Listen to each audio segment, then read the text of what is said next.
হরে কৃষ্ণা। ছোটদেরকে ভালোবাসা আর বড়দের আর বৈষ্ণব ভক্তগণকে আমি কোটি কোটি প্রণাম। আমার প্রণাম নেবেন। আপনারা সকলে কেমন আছেন? আশা করি সকলে খুব ভালো আছেন এবং সুস্থ আছেন। আজ মকর সংক্রান্তি, আপনাদেরকে অনেক অনেক শুভেচ্ছা আর অভিনন্দন। আজকের ভিডিওটি হচ্ছে যে প্রভু রাম কেন কাককে দণ্ড দিয়েছিল। শ্রী রামচন্দ্র কাককে যে ব্রহ্মাস্ত্র প্রয়োগ করেছিল তখন কেন করেছিল? তখন বনবাসে থাকাকালীন প্রভু রামচন্দ্র সীতার কোলে মাথা রেখে ঘুমাচ্ছিল। হঠাৎ একটা কাক আসে এবং সেই কাকটি জোরে জোরে চিৎকার করতে থাকে। প্রভু রামচন্দ্র তখন ঘুমাচ্ছিল। সেই ঘুমের ব্যাঘাত ঘটানোর জন্য কাকটি এসে তখন তার মা সীতাকে সেই ঠোঁট দিয়ে মা সীতাকে আঘাত করে, আর সেই আঘাতের ক্ষত স্থান থেকে রক্ত ঝরে পড়ে প্রভু রামচন্দ্রের কপালে।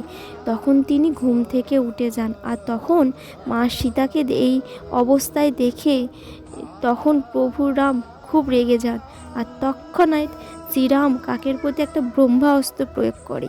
কাকটি নিজের প্রাণ বাঁচাতে সেই ছুটে যায় তার পিতার কাছে। সে ছিল ইন্দ্রপুত্র যতন।